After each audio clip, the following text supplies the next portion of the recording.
محدثاتها وكل محدثة بدعة وكل بدعة ضلالة وكل ضلالة في النار.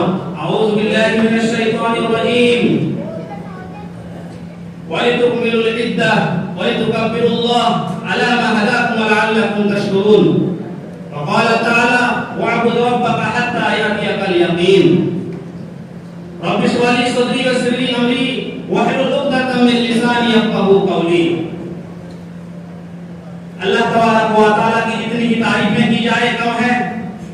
اس بات کا رب العزت کا بہت ہی بڑا احسان و کرم ہے کہ اللہ تبارک و تعالیٰ نے ہمیں رمضان المبارک کے اندر پورے روزے رکھنے کی توفیق عطا فرمائی.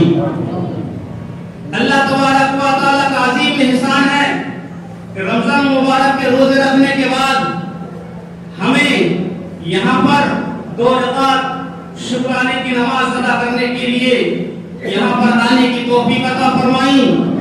اللہ تبارک و تعالیٰ کا عظیم احسان ہے کہ اس نے ہمیں مسلمان بنایا, اہل ایمان بنایا. میرے پیارے ساتھیوں, اللہ تبارک و تعالیٰ کا عظیم احسان دیکھو کہ اللہ تبارک و تعالیٰ نے اپنی مخلوق کے لیے کس طریقے سے راستے کھولتا ہے کہ یہ میرے بندو تم میرے راستے پر آؤ, میری قربت کو حاصل کرنے کے لیے, میری خوشنودی کو حاصل کرنے کے لیے تم میری طرف آگے بڑھو. رحمتوں کے خزانے میں تمہارے سامنے کھول دوں گا. یہ ایک طرف تو ہمیں خوشی ہے کہ رمضان مبارک کے روزے رکھنے کے بعد, محنتیں کرنے کے بعد جو ہم نے عبادتیں کی تھی, قیام اللیل کیا تھا, تہجد کی نماز کا اہتمام کیا تھا, افطاری کا اہتمام کیا تھا, سحری کا اہتمام کیا تھا, روزوں کا اہتمام کیا تھا, صدقہ اور خیرات کا اہتمام کیا تھا, اس کا صلہ اور اس کا انعام لینے کے لیے یہاں پر ہم آئے ہیں. اور آج انعام و اکرام کا دن ہے. اللہ تبارک و تعالیٰ کتنا دے گا آپ کو, کتنا دے گا ہم شمار بھی نہیں کر سکتے ہیں. اللہ تبارک و تعالیٰ خود دے گا اور کتنا دے گا اپنے خزانے میں سے اللہ تبارک و تعالیٰ نے کسی کو نہیں بتایا. تو آج یہاں پر ہم آئے ہیں اللہ تبارک و تعالیٰ کی بڑائی بیان کرنے کے لیے, اللہ کی کبریائی کو بیان کرنے کے لیے. کیونکہ صحابہ کرام رضوان اللہ تعالیٰ علیہم اجمعین جب عیدین کے لیے جاتے تھے تو اللہ تبارک و تعالیٰ کی کبریائی بیان کرتے تھے, بڑائی بیان کرتے تھے. اللہ اکبر, اللہ اکبر, لا الہ الا اللہ, اللہ اکبر, اللہ اکبر, وللہ الحمد. اور یہی بات کہی گئی ہے رمضان کے روزوں کی فضیلت اور اس کی فرضیت اور قرآن کریم کی فضیلت بیان کرنے کے بعد, اس کے مسائل بیان کرنے کے بعد اللہ تبارک و تعالیٰ نے فرما دیا وَلِتُكْمِلُوا الْعِدَّةَ وَلِتُكَبِّرُوا اللَّهَ عَلَى مَا هَدَاكُمْ وَلَعَلَّكُمْ تَشْكُرُونَ. اے لوگو, جب رمضان کے روزوں کی گنتی پوری کر لو, رمضان کے روزے تم پوری کر لو تو تم میرے راستے میں آؤ, میری بارگاہ میں آؤ اور میری کبریائی بیان کرو, بڑائی بیان کرو, میری تعریفیں بیان کرو, میری تقدیس بیان کرو کہ اللہ تبارک و تعالیٰ نے ہمیں توفیق عطا فرمائی ہے, اتنا بڑا انعام ہمیں ملا ہے. اور دوسری طرف غم بھی ہے کہ رمضان المبارک کا مہینہ ہم سے رخصت ہو گیا, چلا گیا. ہم میں سے کتنے ایسے لوگ یہاں پر بیٹھے ہوئے ہیں کہ آگے کا جو رمضان مبارک کا مہینہ آئے گا اس میں وہ زندہ رہیں گے یا نہیں رہیں گے, ہم رہیں گے یا نہیں رہیں گے, آپ رہیں گے یا نہیں رہیں گے. اس بات کا غم ہے کہ فضیلت والا مہینہ ہم سے رخصت ہو چکا, نیکی والا مہینہ رخصت ہو گیا, فضیلت والا برکت والا مہینہ چلا گیا ہے. میرے پیارے ساتھیوں, اس موقع پر اللہ تبارک و تعالیٰ کی کبریائی بیان ہونی چاہیے, بڑائی بیان ہونی چاہیے, کیونکہ اللہ کی کبریائی بڑائی آسمانوں میں ہے, زمین میں ہے, انسانوں میں ہے, جنوں میں ہے اور تمام مخلوقات میں ہے. اور کل قیامت کے دن اسی کی بڑائی ہے. کل قیامت کے دن اللہ تبارک و تعالیٰ 7 آسمانوں کو اور زمین کو اپنے ہاتھ میں لے لے گا, اپنے انگلی پر لے لے گا, اس کا گولا بنائے گا, گیند بنائے گا اور اچھال لے گا اور کہے گا کہ لمن الملک اليوم, آج کس کی بادشاہت ہے, کس کی سلطنت ہے کوئی. تمام مخلوق فنا ہو جائے گی, صرف اللہ کی ذات باقی رہ جائے گی. فرمائے گا این الجبارون, کہاں چلے گئے جبار ظالم جو دنیا کے اندر ظلم و زیادتی کیا کرتے تھے. این المتکبرون, وہ تکبر کرنے والے کہاں چلے گئے, کوئی نہیں ہے. کیونکہ اس موقع پر کوئی نہیں ہوگا، جواب نہیں آئے گا، اسی لیے اللہ تبارک و تعالیٰ خود ہی جواب دے گا، للہ الواحد القہار۔ آج کی سلطنت، آج کی بادشاہت، آج کی کبریائی صرف اور صرف اللہ تبارک و تعالیٰ کے لیے ہے۔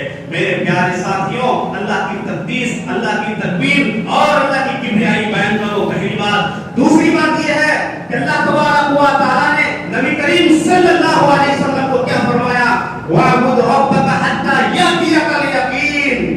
میرے پیارے ساتھیوں، رمضان کا مہینہ آئے گا، چلا جائے گا، عید آئے گی، چلی جائے گی، لوگ آئیں گے، چلے جائیں گے، لیکن نیکی کبھی ختم نہیں ہوگی، عبادت کبھی ختم نہیں ہوگی، عبادت وہی صحیح باقی رہے گی۔ جس طریقے سے رمضان المبارک کے اندر ہم عبادتیں کیا کرتے تھے، ہم نیکیاں کیا کرتے تھے، ویسے ہی نیکی ہمیشہ باقی رہے گی، ختم ہونے والی نہیں ہے۔ کیونکہ رمضان مبارک کے بعد جو نیکیاں چھوڑے گا، نمازوں کو چھوڑے گا، عبادتوں کو چھوڑے گا، وہی گنہگار ہوگا، کیونکہ یہ عبادت ہمیشہ کے لیے ہے، وقتی طور پر کے لیے نہیں، عارضی طور پر کے لیے نہیں۔ نبی کریم صلی اللہ علیہ وسلم کا ہی حکم دیا گیا کہ یہ نبی آپ اپنے رب کی عبادت کرتے رہیں حتی یأتیک الیقین، یہاں تک کہ آپ کو موت آ جائے، موت کی صبح تک اور قیامت کی صبح تک آپ اللہ کی عبادت میں لگے رہیں۔ یہ کنٹینیو ہے، مسلسل آپ عبادت کرنی ہے۔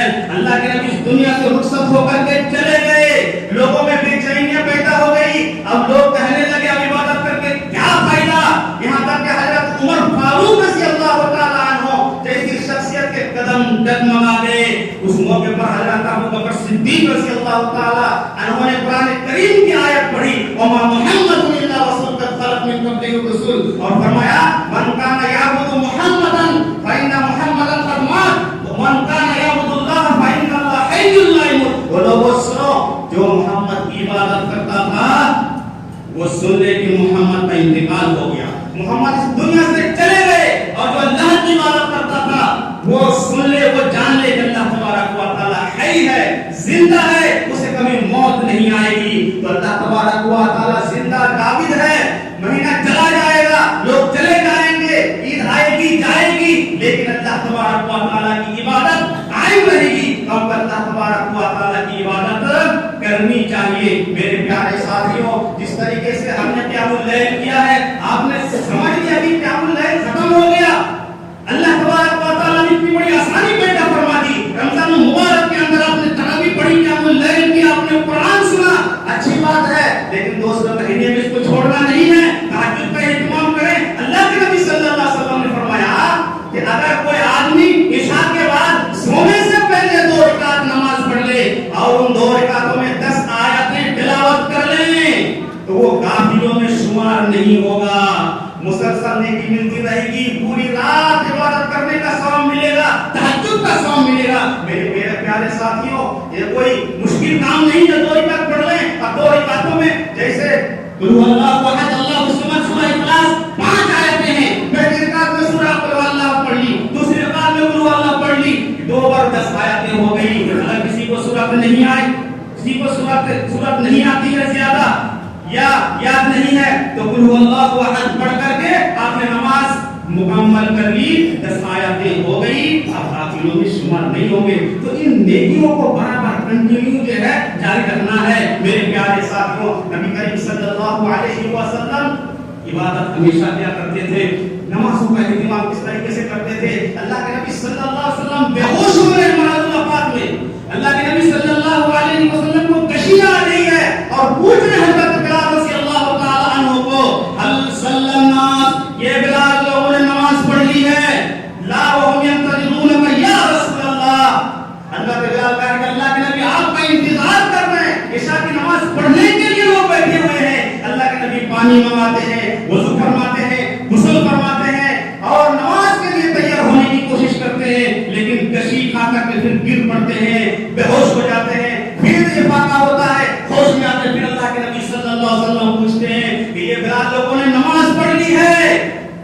بلال نے کہا کہ نہیں، آپ کا انتظار ہو رہا ہے۔ دوسری مرتبہ اللہ کے نبی نے غسل فرمایا، نماز کے لیے جانے کی کوشش کی، پھر کشی کھا کر کے گر پڑے، بے ہوش ہو کر کے گر پڑے۔ تیسری مرتبہ یہ فاقہ ہوا، پھر بلال سے پوچھ رہے ہیں هل صلی الناس، کیا بلال لوگوں نے نماز پڑھ لی عشاء کی؟ نہیں، آپ کا انتظار ہو رہا ہے۔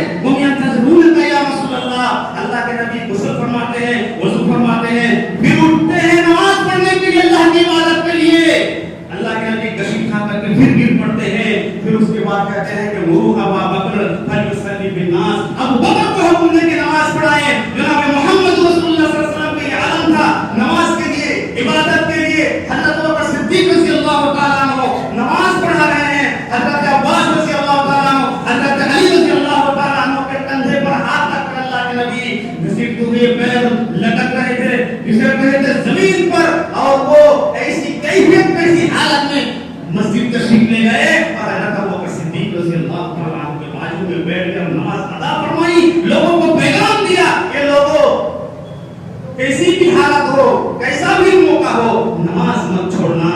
یہ عبادت ہے جو اللہ کے نبی صلی اللہ علیہ وسلم کو حکم دیا گیا. وَاعْبُدْ رَبَّكَ حَتَّىٰ يَأْتِيَكَ الْيَقِينُ. آپ عبادت مسلسل کنٹینیو کرتے رہیں یہاں تک کہ آپ کو موت آ جائے. میرے پیارے ساتھیوں، عبادتوں کو نہیں چھوڑنا، نیکیوں کو نہیں چھوڑنا. رمضان مبارک چلا گیا وہ فضیلت والا، لیکن مسلسل عبادت کرنی ہے. تیسری بات یہ ہے کہ لوگوں شریعت کا خلاصہ، اسلام کا خلاصہ، دین کا خلاصہ کیا ہے؟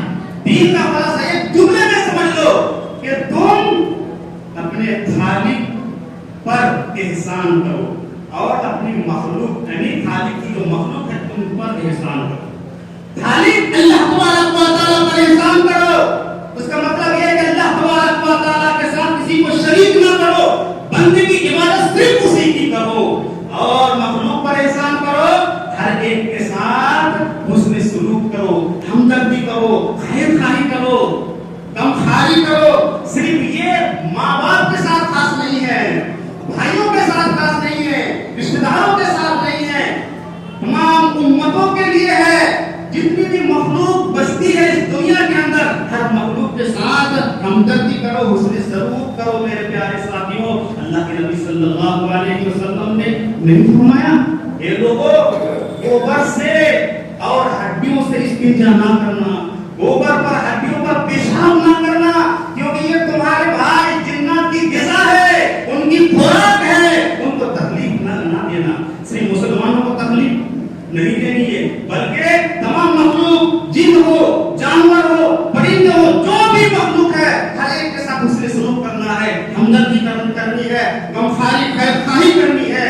اور پھر نبی کریم صلی اللہ علیہ وسلم نے بیان فرمایا کسی نبی نے ایک چوٹی کو مار ڈالا، اس چوٹی نے کاٹ لیا تھا اس نبی کو، تو اس نبی نے کیا کہا کہ سوراخ میں جتنی چیٹیاں ہیں چیٹیوں کی بستی کو جلا ڈالو. ان لوگوں نے جلا دیا، اللہ تبارک و تعالیٰ کی طرف سے کتاب آ گیا، وہی آ گئی. یہ نبی آپ کو تو یہ چوٹی نے کاٹا تھا، لیکن آپ نے چوٹیوں کی پوری بستی کو جلا دیا، جلانے کا حکم دے دیا.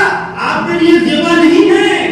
احرقتا امتم من الامم تسبحوا، اس مخلوق کو آپ نے جلا دیا جو مخلوق اللہ کی تسبیح بیان کرتی ہے، اللہ کی بڑائی بیان کرتی ہے، اللہ کی کبریائی بیان کرتی ہے. میرے پیارے ساتھیوں، یہ ہمدردی، خیر خواہی، حسن سلوک ہر ایک کے لیے ہے، انسانوں کے لیے ہے اور تمام مخلوق کے لیے ہے، جانور کے لیے ہے. یہ ہمدردی، خیر خواہی کرنے کی تلقین اور ترغیب جناب محمد رسول اللہ صلی اللہ علیہ وسلم نے ہے. میرے پیارے ساتھیوں، اس موقع پر، اس موقع پر غریبوں کا خیال رکھو، یتیموں کا خیال رکھو.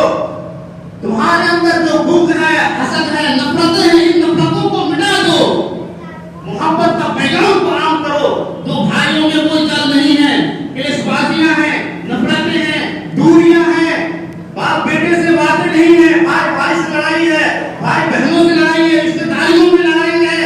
اگر یہ لڑائیاں ختم نہیں ہوئی، اس پر ہم نے توجہ نہیں دی، اپنے دلوں سے بغض کو ختم نہیں کیا، نفرت کو ختم نہیں کیا، میرے پیارے ساتھیوں، تو ہم نے جو رمضان مبارک کے اندر روزے رکھے، نیکیاں کی، اللہ تبارک و تعالیٰ کی برکتوں کو جو حاصل ہم نے کیا ہے، وہ برکتیں ختم ہو جائیں گی، وہ نیکیاں سلب ہو جائیں گی. ہم کو کوئی فائدہ ہونے والا نہیں ہے، کیونکہ شب قدر کے تعلق سے اور رمضان مبارک کے تعلق سے بات کہی گئی ہے.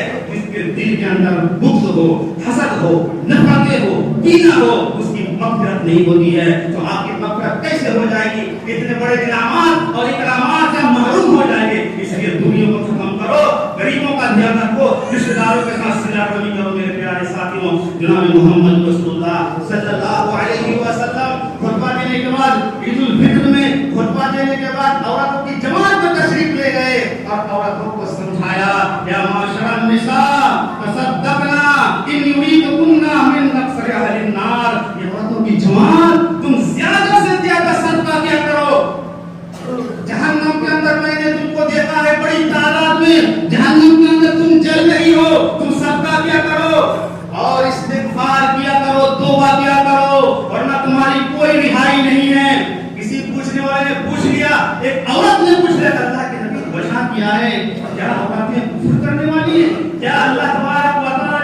عبادت شریک کرنے والی ہے؟ اللہ کے نبی نے فرمایا نہیں، وہ نام کام زیادہ کرتی ہے، چگلی غیبت زیادہ کرتی ہے، برائیاں زیادہ کرتی ہے، عیب جوئیاں زیادہ کرتی ہے، اور اپنے شوہروں کی ناشکری زیادہ کرتی ہے. اس لیے جہنم کے اندر عورتیں جل رہی ہیں. یہ عورتیں تم صدقہ کیا کرو، استغفار کیا کرو. میرے پیارے ساتھیوں، عورتیں دہل گئی، عورتیں رونے لگی. یہاں تک کہ حدیث کے اندر آتا ہے کہ عورتیں کان کی بالیاں، ہاتھوں کے کنگن، گلے کی چین اور انگلیوں کی انگوٹھیاں کھول کھول کر کے حضرت بلال رضی اللہ تعالی عنہ کی جھولیوں میں، حضرت بلال رضی اللہ تعالی عنہ کی جھولی میں ڈالنے لگی. یعنی سب اتار اتار کر کے دینے لگی کہ کسی طریقے سے ہم جہنم کی آگ سے ہم بچ جائیں گے. وہ یہ مقام تھا. اللہ کے نبی صلی اللہ علیہ وسلم نے جہاں مردوں کو سمجھایا، عورتوں کو سمجھایا، نیکی کا حکم دیا اور تمام لوگوں کو ترغیب دی اور ترغیب فرمائی، تعلیم دی. یہ لوگوں دنیا میں رہو، یہ چند لمحات کی دنیا ہے، یہ دنیا جانے والی ہے، اس میں اپنے عمل کو بہتر کر لو. اللہ کے نبی صلی اللہ علیہ وسلم کی تعلیمات پر ہمیں اللہ تبارک و تعالی جمع رہنے کی توفیق عطا فرمائے. نبی کریم صلی اللہ علیہ وسلم کی سنت پر ہمیں جمع رہنے کی اللہ تبارک و تعالی نے توفیق عطا فرمائے. جو ہم نے روزے رکھے ہیں ان روزے کے فضائل کو اور برکات کو اور ان کے فیوز کو حاصل کرنے کی اللہ تبارک و تعالی ہمیں توفیق عطا فرمائے. یہ لوگوں دعا کر لیجئے کہ اللہ تبارک و تعالی نے ہم کو جو انعام و اکرام کیا ہے اس انعام و اکرام کا ہم صحیح طریقے سے ہم حقدار بن جائیں. اللہ تبارک و تعالی کی طرف سے ہم کو جو نعمتیں حاصل ہوئی ہے ان نعمتوں کے حقدار صحیح طریقے سے ہم بن جائیں، ان کی قدر کرنے والے بن جائیں. یا الہ العالمین، ہم نے جو روزے رکھے اللہ ان روزوں کو قبول فرما لے. یا الہ العالمین، ہم نے جو قیام اللیل کی اللہ قیام اللیل کو قبول فرما لے. یا الہ العالمین، ہماری نمازوں کو قبول فرما. یا الہ العالمین، ہماری خطاؤں کو مٹا دے. یا الہ العالمین، ہماری نیکیوں کو قبول فرما، ہمارے صغائر کبائر کو معاف فرما دے. یا الہ العالمین، روزوں کے ذریعے سے اور عید کی نماز کے ذریعے سے یا الہ العالمین ہمیں پاک و صاف فرما دے. یا الہ العالمین، تمام نفرتوں سے ہماری حفاظت فرما. یا الہ العالمین، ہمارے دلوں سے بغض کو نفرت کو مٹا دے. یا الہ العالمین، چھوٹے بڑے گناہوں سے ہماری حفاظت فرما. یا الہ العالمین، تمام مصیبتوں سے ہماری حفاظت فرما. یا الہ العالمین، تمام بلاؤں سے ہماری حفاظت فرما. یا الہ العالمین، جو پریشان حال ہیں اللہ ان کی پریشانی کو دور فرما دے. یا اللہ، جو بیمار ہیں اللہ مسجد نہیں آ سکے ہیں، بڑے بوڑھے ہیں اللہ ان کے اندر جان نہیں ہے، طاقت نہیں ہے، قدرت نہیں ہے، یا الہ العالمین ان کی حفاظت فرما. یا الہ العالمین ان کو معیشت سے حفاظت فرما دے. یا الہ العالمین ان کے اندر طاقت پیدا فرما دے. یا الہ العالمین سب کی مغفرت فرما دے. یا اللہ، اس دنیا کے اندر جب تک کہ ہم ایمان اسلام کے ساتھ رکھ، یا الہ العالمین جب ہمارا خاتمہ ہو تو ایمان کے ساتھ ہو، کلمہ والی موت نصیب فرما دے. یا الہ العالمین موت کی سختیوں سے ہماری حفاظت فرما. یا الہ العالمین عذاب جہنم سے ہماری حفاظت فرما. ہمارے قبر سے ہماری حفاظت فرما. جنت الفردوس میں اللہ اعلیٰ مقام عطا فرما دے. یا الہ العالمین پوری دنیا میں جہاں جہاں مسلمان پریشان حال ہیں اللہ ان پریشانیوں کو دور فرما دے. یا اللہ ان کی مدد فرما دے. یا اللہ ان کی نصرت فرما دے. یا الہ العالمین ان کے قدموں کو جما دے. یا الہ العالمین انہیں ثابت قدمی عطا فرما دے. یا الہ العالمین ہمارے دلوں کے اندر الفت و محبت پیدا فرما دے. یا الہ العالمین اتحاد اتفاق کے ساتھ ہمیں زندگی گزارنے کی توفیق عطا فرما دے. یا الہ العالمین ہماری مقاصد کی حفاظت فرما، ہمارے مدارس کی حفاظت فرما، ہمارے مساجد کی حفاظت فرما، امت محمدیہ کی حفاظت فرما. یا الہ العالمین جو کہ اولاد عطا فرما دے. یا الہ العالمین لڑکیوں سے جو پریشان ہے رشتے کے تعلق سے اللہ ان کی نیک تمنا اور مطالب صحیح کرانے میں اس کا استعمال فرما دے. یا الہ العالمین ہماری عبادتوں کو قبول فرما لے، ہماری جدوجہد کو قبول فرما لے، ہماری تعمیوں کو قبول فرما لے. یا الہ العالمین ہماری قیام اللیل کو، تمام نیکیوں کو، صدقہ و خیرات کو قبول فرما لے. یا اللہ ہماری عورتوں کی حفاظت فرما. یا اللہ جن لوگوں نے افطاری کا انتظام کیا، سحری کا انتظام کیا، قیام اللیل بھی کیا، بڑی محنت کی، قربانیاں دی، یا اللہ ان کو پورا پورا اجر عطا فرما دے، ان کی عزت و عافیت کی حفاظت فرما دے. یا الہ العالمین انہیں اپنے شرائع کی خدمت کرنے کی توفیق عطا فرما، صوم و صلاۃ کی پابندی کرنے کی توفیق عطا فرما. یا اللہ پردے کے حکم پر مکمل طریقے سے عمل کرنے کرنے کی توفیق عطا فرما. یا الہ العالمین کی عزت و کی حفاظت کر. ہمارے چھوٹے بڑے تمام لوگوں کو مغفرت فرما. سبحان ربک رب العزت عما یصفون وسلام علی المرسلین والحمد للہ.